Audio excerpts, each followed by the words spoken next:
تو سوال کیا گیا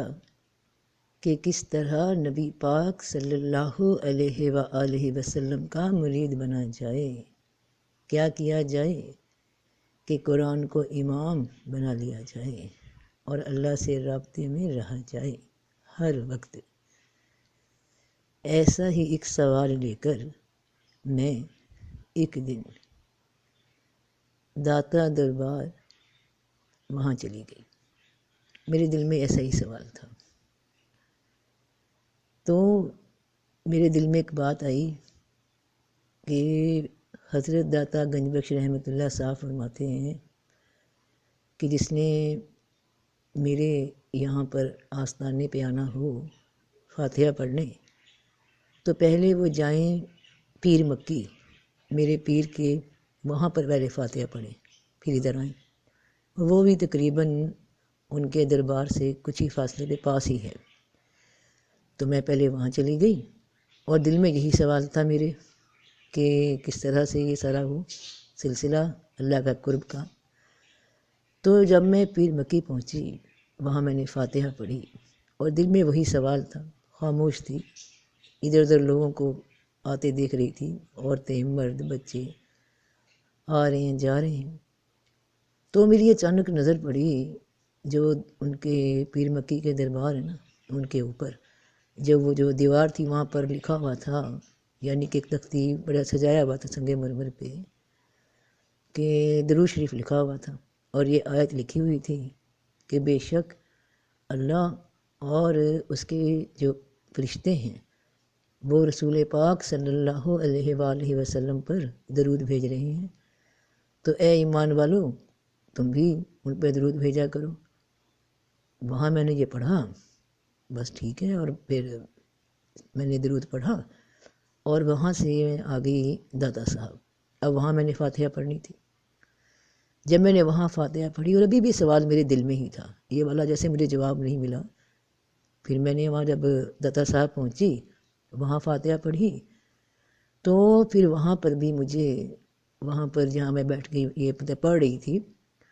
تو میں نے پھر اوپر نظر کی تو وہاں پر بھی ان کے جہاں پہ قبر مبارک ہے اس کے باہر کی دیوار پہ یہ لکھا ہوا، میری یہی نظر پڑی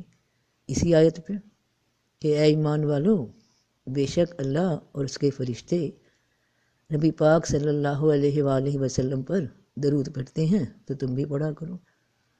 ایک دم دل میں ایک روشنی سی پڑی، ایک تجلی سی آئی، حل مل گیا کہ کس طرح سے نبی پاک صلی اللہ علیہ وآلہ وسلم کا مرید بنا جائے، اور کیا کرنا ہے، تو کرنا تو یہی ہے نا کہ قرآن کو امام بنانے کا مطلب ہی یہی ہے کہ اس کی جو آیات ہیں اس میں جو اللہ کے حکم ہیں ان پہ عمل شروع کر دیا جائے۔ یہاں دنیا کے جو پیر ہیں موجودہ یا پہلے بھی ہم پڑھتے ہیں نا کہ آپ جی پیر جو کہے وہ کرو، اس کی ہاں میں ہاں کرو اور سب کچھ وہی کرو جو وہ کہہ رہے ہیں، تم اپنا پیر کے حوالے کر دیتے ہو۔ میں نے یہی سنا ہے نا کہ جو ایک مرید ہوتا ہے وہ اپنا پیر کے حوالے کر دیتا ہے کہ جو پیر کہے گا میں نے وہ کرنا ہے، میری اپنی کوئی خواہش نہیں نفس کی، یعنی میں اپنی کوئی خواہش نہیں کروں گا، کوئی حکم رد نہیں کروں گا۔ تو قرآن تو پھر امام ایسے ہی بنتے ہیں نا کہ قرآن پہ لکھے ہوئے ہر عمل کو آپ اسے ہم بجا لائیں، پھر ہم اعتراض نہ کریں۔ میرا دل نہیں وہ کام اگر کر رہا دنیا میں رہتے ہوئے جس کا حکم اللہ نے دیا ہے، مگر مجھے اس میں وہ اتنا نا انٹرسٹنگ نہیں فیل ہو رہا، دل نہیں مان رہا، مگر میں پھر بھی کرتی ہوں، تو اس کا مطلب یہ ہے کہ میں نے قرآن کو اپنا مرشد مان لیا، امام مان لیا۔ اور قرآن لائے کون ہے؟ رسول پاک صلی اللہ علیہ وآلہ وسلم کے ذریعے ہم تک پہنچا، وہ ہمارے رسول ہیں۔ تو جب ہم قرآن میں سے کوئی عمل مانتے ہیں تو ہم پھر رسول پاک صلی اللہ علیہ وآلہ وسلم کی ہی اطاعت کرتے ہیں اور قرآن کی اطاعت کرتے ہیں، یعنی اللہ کے حکم کی۔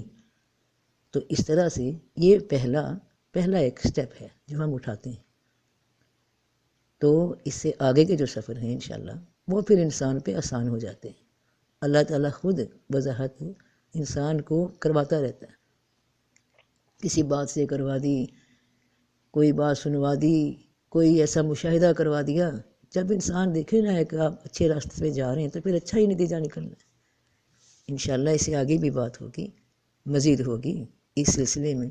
انشاءاللہ۔ اللہ تعالیٰ ہم سب پہ آسانیاں فرمائے، اللہ پاک تم لوگوں پہ آسانیاں فرمائے بیٹا، آمین یا رب العالمین۔